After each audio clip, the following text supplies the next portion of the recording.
So we only have the benefit of the appellant's brief. And Mr. Krohn, you will have 15 minutes to present your argument.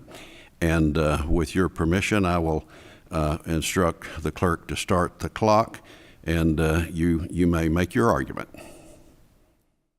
Thank you, Your Honor. I truly appreciate the kindness of the Court of Appeals in accommodating my health situation, first by affording me extra time within which to prepare my brief in this appeal. And I also, of course, greatly appreciate the privilege of being afforded oral argument today, all the more via Zoom. I beg the Court's indulgence that I'm not quite as quick and agile as I might otherwise be, because I'm presently permanently very fatigued as a result of a chemotherapy treatment which is being administered to me for my medical condition. Because petitioner, my mother, counsel for my mother, has filed no brief in opposition to the one which the Court of Appeals so kindly allowed me to file late in this appeal. In this oral argument, I won't attempt to recite the numerous points which I've already raised in my brief. Instead, I intend first, fleetingly, somewhat further, to show why my failure to schedule a case for trial in the circuit court was a wholly innocent procedural mistake which I committed without any consummation intention on my part. Then I intend, with the Court's permission, to raise two additional pertinent arguments which didn't occur to me until after I had filed my brief. I'll try to keep my presentation shorter to leave time for any questions which the Court of Appeals may have for me. Okay. First of all, I would like to expand a bit upon why I failed to schedule the case for trial in the trial court. As you know, in this appeal, I contest the action of the court below in involuntarily dismissing sua sponte and without any notice to me my appeal de novo from the Court of General Sessions from the grant of an order of a domestic abuse order of protection. Mr. Krohn, I have a foundational question for you. Yes. What is the relief that you're looking for from the trial court? What is it that you want the trial court to do here? The trial court has found that this matter is moot. I'm trying to figure out what it is you want the trial court to do. What I'm seeking, what the ultimate relief which I'm seeking in this whole proceeding is the dismissal of the petition filed by my mother in October of 2013. And the reason I've given the reasons why I don't think it's moot, it's because of the stigma and the other difficulties which the permanence on my record of an order. Hasn't that already happened? I mean, we have here that my understanding is the trial court judge said that the order of protection had been dissolved, so there's no longer an order of protection. And in fact, it looks like the trial court said the order of protection had really no longer been in place for an extended period of time. So that's true. That's true. However, even after and I've cited numerous cases in my brief, even after the order of protection is no longer in effect, it has collateral consequences. It has the effect, it prevents me from doing things. It presents a stigma on my reputation as having exerted domestic abuse upon my mother. And every jurisdiction which has considered this issue has held that there's a sufficient stake at issue to include a finding of mootness. As I mentioned in my brief, the case upon which the trial court relied to find the case moot, specifically, I forget the name I cited there in my brief. It specifically was based on the fact that the party seeking to contest his expired order of protection specifically failed to assert any prejudice.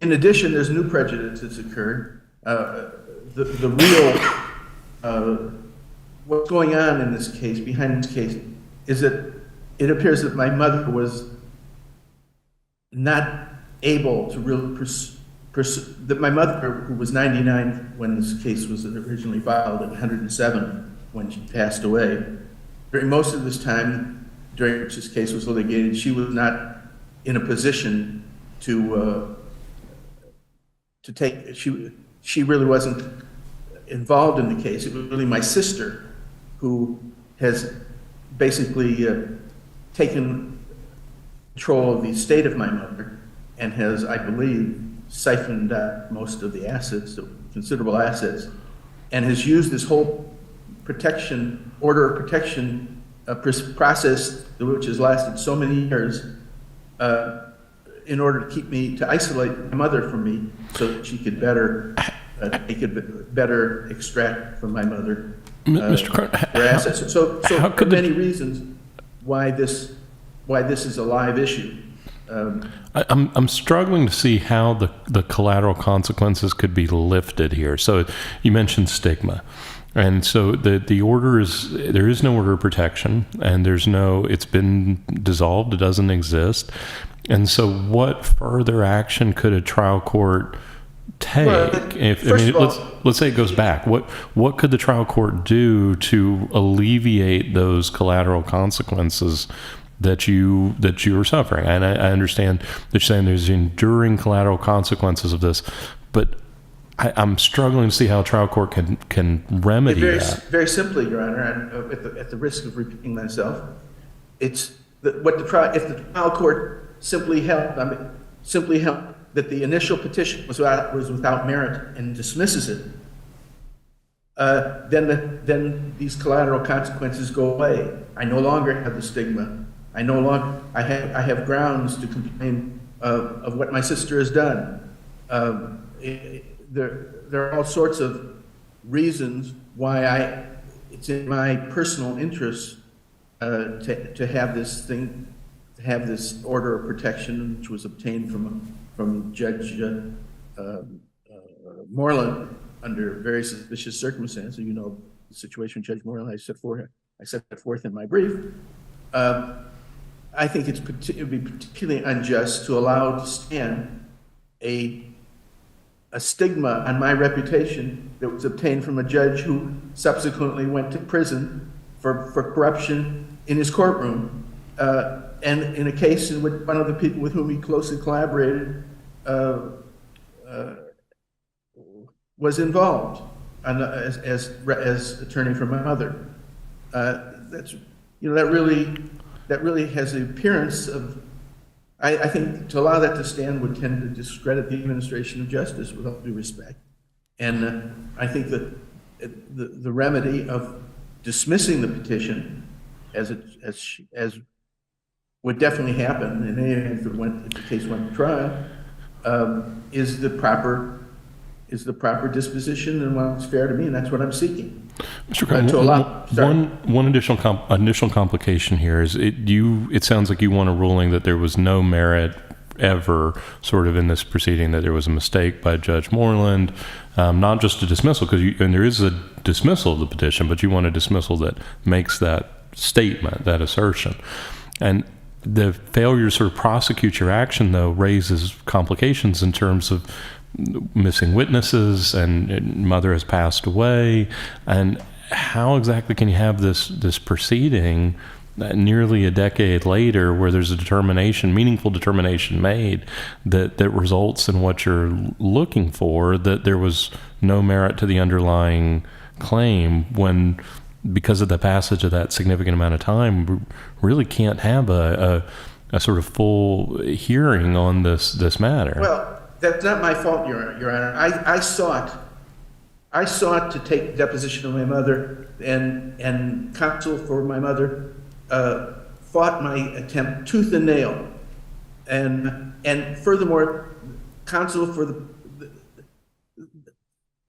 the order of extension issued by Judge Moreland on its face, and as best as I knew, kept the order of protection in effect during the pendency of this proceeding. I didn't discover that it was legally invalid until very late in the game. I thought it said that I would be arrested if I violated the order of protection, and it was pending until this case was resolved, even though it was initially issued for only 1 year. The order of extension unlawfully prolonged it for many years.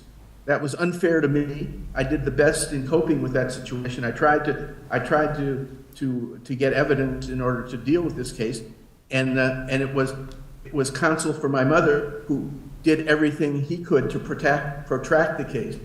In fact, when the trial court Judge Binkley finally ruled that the order of protection had expired many years ago, the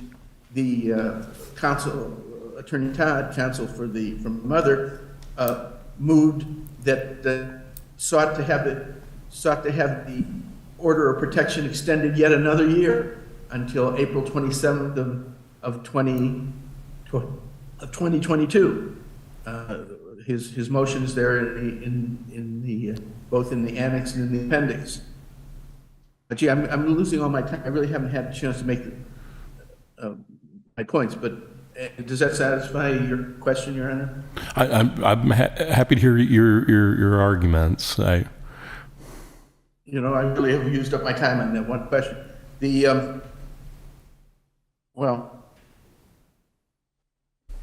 My only mistake was that I thought it was the plaintiff's or the court's, but mostly the plaintiff's duty to bring the case to trial.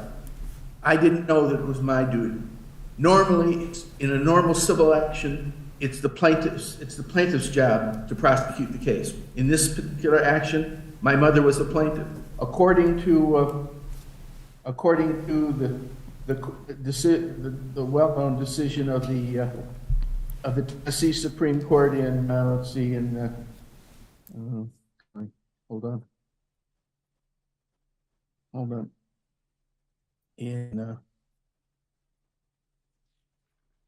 In Tim Smith Auto Parts versus Michael Thomas, quoting Ware versus Meharry Medical College,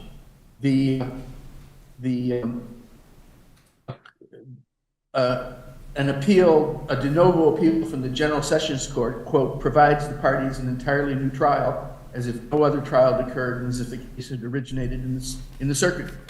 I thought this would be an entirely new trial that had originated in the circuit court, and therefore the plaintiff, if any of the parties had a duty to bring it to trial, it would be the plaintiff and not me. To the extent I was mistaken on that issue, it was a good faith mistake. I relied on what the Tennessee Supreme Court said. The fact of the matter is, an appeal from a decision of the General Sessions Court is not treated in the circuit court exactly as if the case had originated in the circuit court. Apparently, Mr. Krohn, your mistaken belief apparently lasted for several years because the case remained pending for quite some time. Why didn't you take some initiative to saying, well, if she's not going to set it for trial, I will? Well, a variety of reasons. First of all, at the end, I'm very sick, and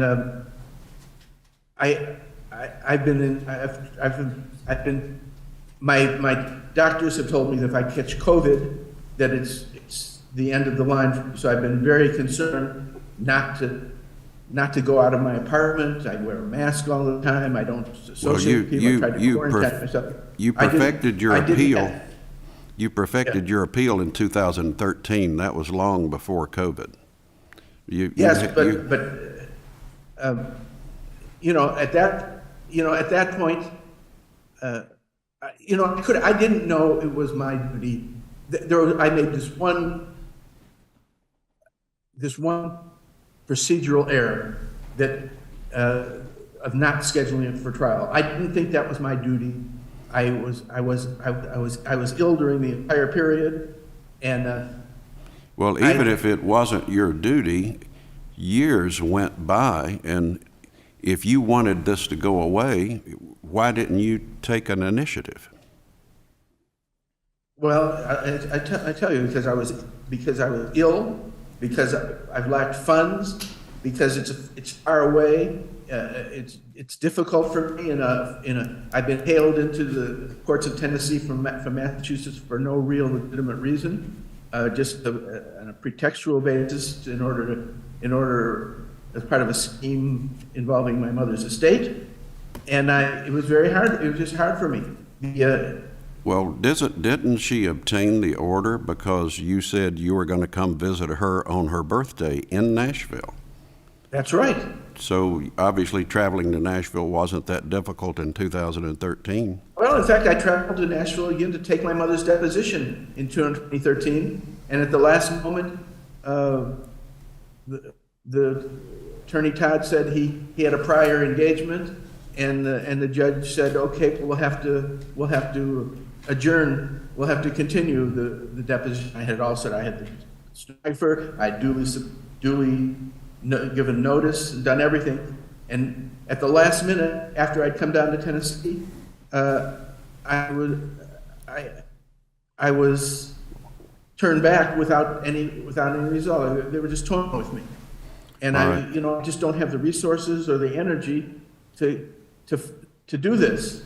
All right, Mr. Krohn, your time is up, but can you sum up your position in 1 minute? Well, I don't know. This is really terrible, really, but it's not. I don't know. Anyway, I wanted to call. Well, first of all, I don't think the case is moot. I think I'd like to call the wait a sec.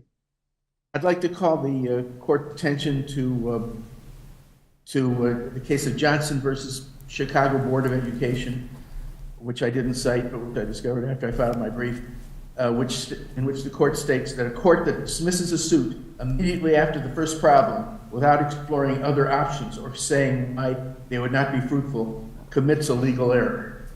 I think that's exactly what happened in this case. If I would have, I did that. I didn't set it for trial.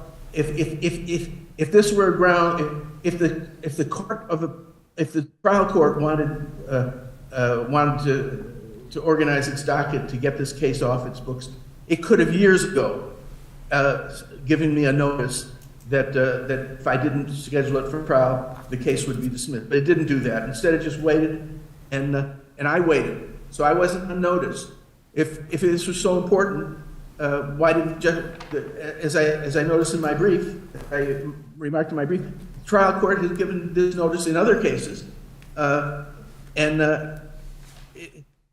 didn't it give it in my case? All right. Thank you, Mr. Krohn. We understand your position, and we will take this matter under advisement, and a written decision will be made and will be delivered to you through the clerk's office. Could I make one more point, Your Honor? If you can make it very brief. I was entitled to a trial de novo in the circuit court, as if no trial had taken place in the General Sessions Court. It turns out that my mother has passed away. I'm sorry. I'm very at great despair of that. But now it's true. If this case were remanded to the circuit court could only dismiss the petition, because there's no such thing as an order of protection being issued to protect a person who's already deceased. The Tennessee Domestic Abuse Act doesn't cover people who no longer are alive.